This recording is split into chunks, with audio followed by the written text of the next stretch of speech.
another way to do things is to, and we'll put this over here, that's a separate discussion, but we'll go ahead and talk about it. AFFILI. We'll just say that spells affiliates. And with affiliates, what you do is you have a product, and someone else doesn't want to create a product. They're just an internet marketer, and they just want to sell pretty much anything, and they've decided to sell something in your niche. So they you have an affiliate program. You can set that up through clickbank.com or any other affiliate provider. There are tons of them. ClickBank just happens to be one of the bigger ones. And once you set that up, and if you don't know how to set that up, pay someone $5 on Fiverr, they'll set it up for you, and then you start selling stuff through that. And they start selling stuff for you through that, and you get probably half of it, or whatever you work out. It's automatic. Yep, you can absolutely do that. Yes, Ed? I'm somewhat confused on where do you find the people with the newsletters, so that you can get tagged onto that? You just do a Google search for that. You have to be really careful with this. You have to only deal with reputable people. So don't just go online and figure out who's going to send out a newsletter for you or include your link in their newsletter, because you'll get some really shady characters. So you have to be really careful about that, who will just send out a spam email. So you have no recommendations?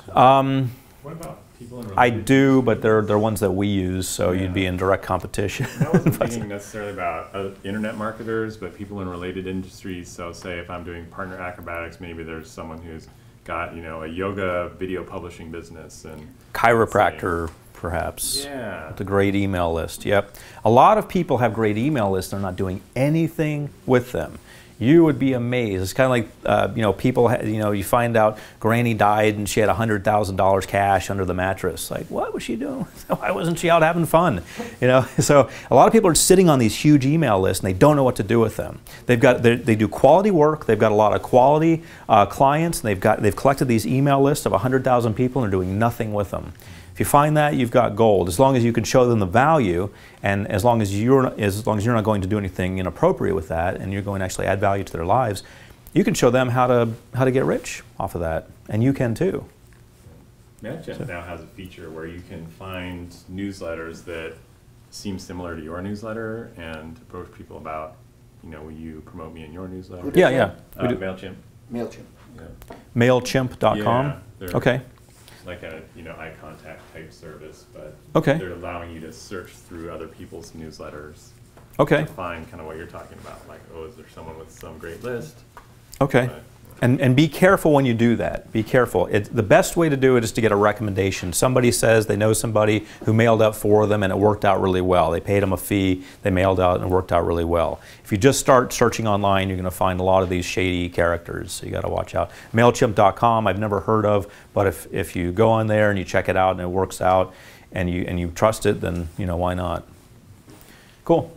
I've got 2 questions. Yep, James. How many people do you have on your email list? 150,000. And how do we get you to send out an email for us? How much money do you have, James? we don't do that. What we do, we don't accept money to advertise on the list. We don't do that. A lot of people do that. We don't. What we do is affiliate marketing. So if you have a product and we believe in it, we don't have that product, we'll go ahead and mail out as an affiliate of yours. And that's how we do it. You become an affiliate with a product that we don't have. Keep in mind, we have pretty much everything. What will happen is you'll get on one of these lists. So let's say you're on this other people's list somehow, and then maybe they let you join in their list. You know, they're not selling you their email people. That's not right. That shouldn't happen. There are people who will do that. They'll sell you a list.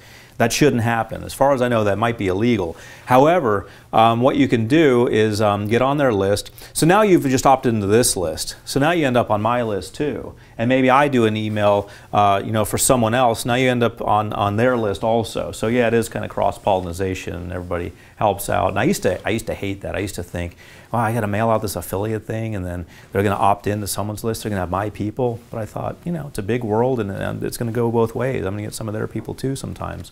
So it's all about helping people. Ultimately, you're not plugging any, because we're not just standard internet marketers. We're just plugging, you know, nonsense. We're plugging things that help people. and we're only promoting other products and pairing up with other people who also have a genuine interest in helping people. What is going to happen is that you are going to be able to go to something called Ping FM, Ping.fm. Instead of going to all these things, just go to Ping FM, put in your thing, whatever you're doing, and drive them to a page that tells them about what you're doing, all the nice things you have to say.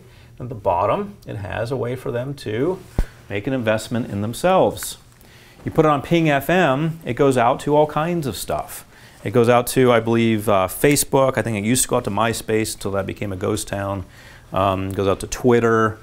It goes out to different places. So you get a Ping FM, you get it all done. So you create a letter telling everybody about the importance of going outside in the great outdoors. At the bottom is something that programs them to start going outdoors and taking advantage of that. So not only are you giving them content and information, you're giving them a way to take part in that and to help your bottom line. So you're helping them, they're helping you. That goes on Ping FM with that link there. It goes out on all of these things. Next thing you know, they're purchasing that. Alternatively, you have your email capture on there where they're going to this email capture and you're getting their emails so you can at a later time tell them about what's going on. Does that all make sense? Okay. So you've also got in this circle of love, you've got LinkedIn. LinkedIn is something I've been on for, I guess, about 12 years. I never thought it would be big. I thought it was one of those little startup things that would kind of fade away. And my LinkedIn account sat dormant for a long time. In LinkedIn, there are two classifications of people. There are people with 499 friends or fewer, and there are people with 500 plus. If you go on LinkedIn and look for me, you'll find that I am in the category of 500 plus. That's where you want to be. And the way you get there is by accepting everyone who wants to be your friend on LinkedIn. You just accept them. Realize that when you accept Twitter followers I have about 16,000. Facebook fans, I have about 33,000. LinkedIn, I have, I don't know, probably about 2,000, I guess, but I'm in the 500 plus category. You want to get up there as soon as possible.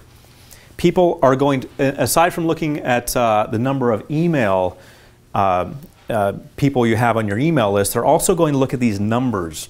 When you, as your brand, are showing up online, if you don't have 500 plus people in LinkedIn, well, you know, I don't think you're a very plugged-in professional. If you don't have over 5,000 Twitter followers, well, you know, I'm wondering why, if this is so good, don't you have that many? If your Facebook fan page doesn't have a bunch of followers, I'm wondering, well, you know, are you really showing up on the block? Are people really interested? So you want to work on getting these numbers up. And the way you do that is just by getting more information out there and accepting everyone who wants to be your friend. If someone gets kind of weird, you can always get rid of them.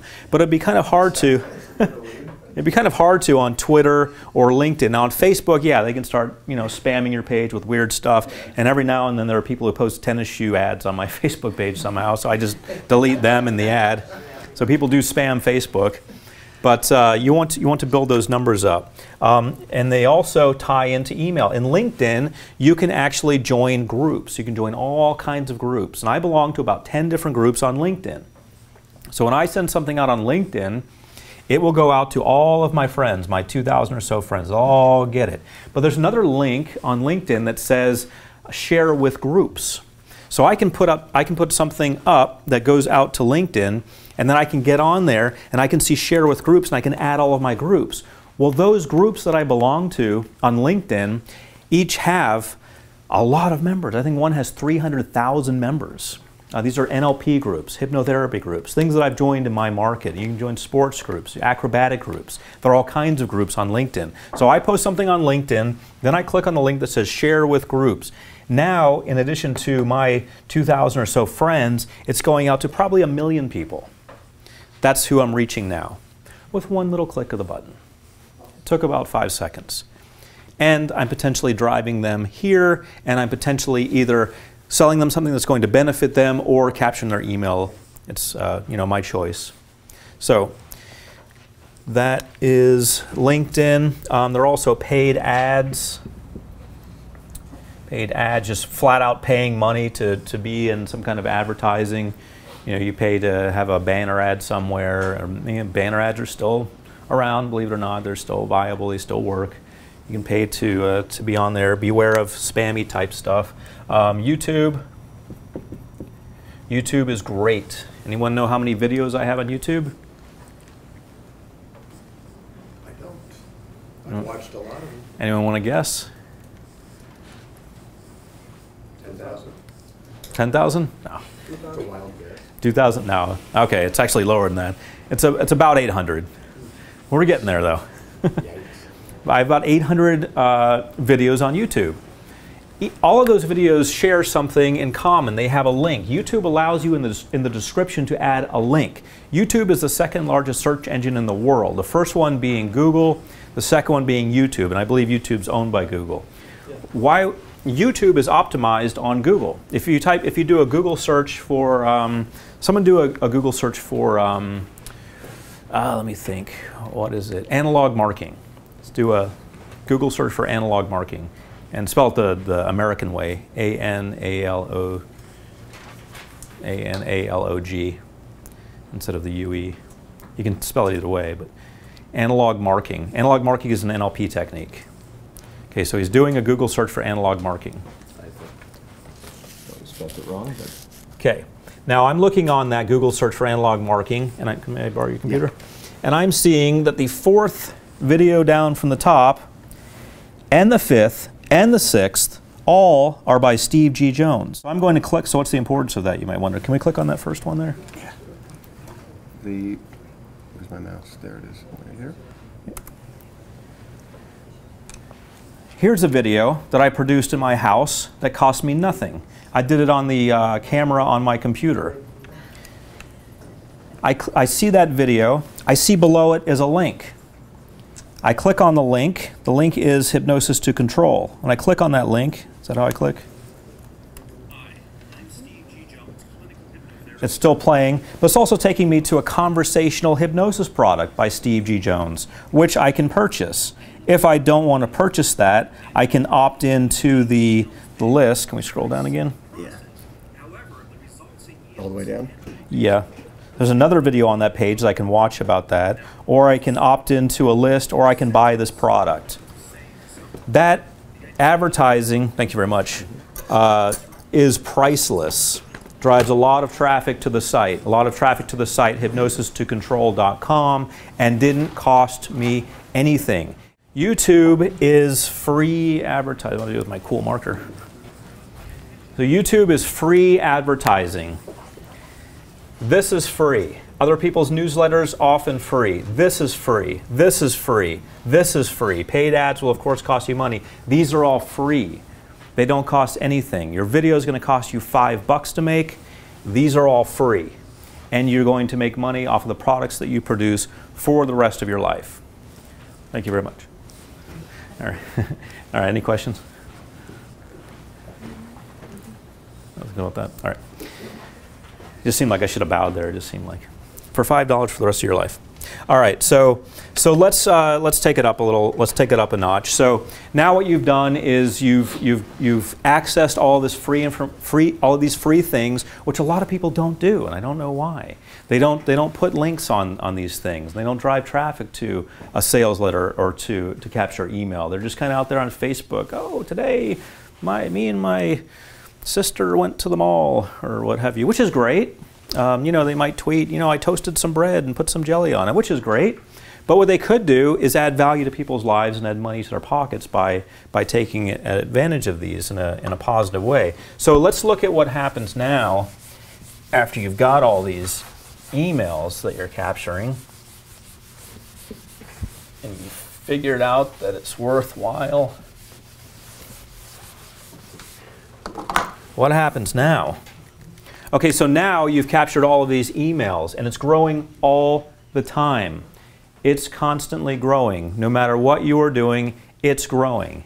It's growing when you're sleeping. It's growing right now when I'm talking. It's growing when you're flying to Europe. It's growing all the time. This number of your emails is constantly going up. What are you going to do with them? Anybody? email them twice a day. Yes, you're going to email them twice a day. That's right. What else? That's it. We can go home. You're right. Anybody else? What else are you going to do? You're going to upsell. Upsell. And Okay. downsell. Yeah. Upsell and downsell. Wow. Sophisticated. I like it. Okay. So you got these. I think there's an L in emails. All right. So you're going to do a number of things with these emails. First of all, what you're going to have built in is an autoresponder, and I want you to realize that what's going to happen with your emails is that there's going to be a funnel. You've all heard of the funnel. I used to think the funnel was something that internet marketers talked about until I heard the guy who started Facebook talking about the funnel, or one of his people talking about a funnel when they were getting ready to go public and they were trying to sell it, getting people interested in it. They talked about the funnel, so I thought, okay, the funnel thing is big. The funnel means that you're collecting all of these emails from all these sources. You know, LinkedIn, YouTube, Facebook, everywhere else. A lot of other ones that I didn't mention. Blogs, all kinds of other places. You can have links in your ebooks. You can have links in your physical books that you send them to. So you're capturing all of these emails. They're all going into a funnel. See how the funnel starts out wide and then becomes narrow? That's because you're emailing twice a day and you're making people mad, and they're leaving. They're jumping ship. They don't like that. So it's slimming down. But these are the people who are most likely to take action. So your email funnel happens like that because, you know, they get twice a day here, twice a day here, twice a day there, twice a day there. Also, it relates to action. Not everyone's going to take action. Well, all these people opted in. Yeah, that's great. What do you have? A bunch of emails. So what? Doesn't mean anything. Maybe none of them want to buy anything. So then what you have is a series of things that happen in the funnel. And funnels can become very sophisticated. And I don't want to get overly sophisticated at this time, but realize that you can have a funnel with an email series. Let's say they all opt in. They all come in here and you've got them all, and then you send out email number 1. Email number 1 for me is 50% off. When you opt in to any of my email captures, immediately you get an email that says you get half off. I want to thank you for purchasing a product or for opting in, whatever interest you've shown in me that's led you to opt in, and I want to give you 50% off. They're going to get an email that takes them to a special page that's going to give them 50% off. Thank you for opting in. I'm going to start saving you money right away. 50% off. It's going to be a welcome letter. Welcome to my website. I look forward to sharing information with you. I look forward to getting to know you. I look forward to you growing along with me. Things along that nature. 50% off. Okay? 1 day later, they get a reminder. Hey, did you see this email? 50% off. That's what you're going to get. Go ahead and order something. Okay? 3 days later, they're going to get an email about product number 1. You've already committed to making those 5 products. You have these products. Here's 50% off everything. Here's something specifically about product number 1, and guess what? That's 60% off. If you act now. Product number 1 is 60% off. Okay, so then I'm going to send them a reminder. Hey, did you miss my email? I said product number 1 is 60% off. I want you to take advantage of that. I want you to get that. Okay, then I'm going to go right down the line. I'm going to go with product number 2. And I'm going to remind them of product number 2, etc. At a certain point, you can decide this. You probably want to raise it. They're probably getting a little tired at this point. Okay, all right, we got 50% off, thank you. 60% off product number 1, 60% off product number 2, thank you. Okay, I'm getting a little tired of, the next product and 60% off. Well, guess what? The next one's 95% off. You're going to resist that? 95% off. You're paying 5% of the value of the product. I'll even spell it out for them. I'll even tell them what it's going to be. Maybe in some cases, maybe it's only going to be $1. Maybe it's going to be $5. You know, depending on the normal price of the product, it's going to be pretty low. And then the reminder that, hey, it's 95% off. Okay, so what have you done? You've captured a lot of email addresses and you've started to put them into this funnel. Now what happens over time? People, you start to figure out who's who. The people who are going to respond to this type of aggressive marketing, and this is aggressive marketing, are going to stick around. They're going to be these people here. The people who are not that interested, they just wanted to see that video. I mean, they gave you their email, they just want to see the video. I mean, that's what they wanted. And so they don't want any of this stuff, so they're out of there. The people who stick around are actually interested in, you know, your ongoing offers that you're making, you know, or either they're buying stuff or they're hanging around for some other reason. Not everyone who hangs around is buying stuff.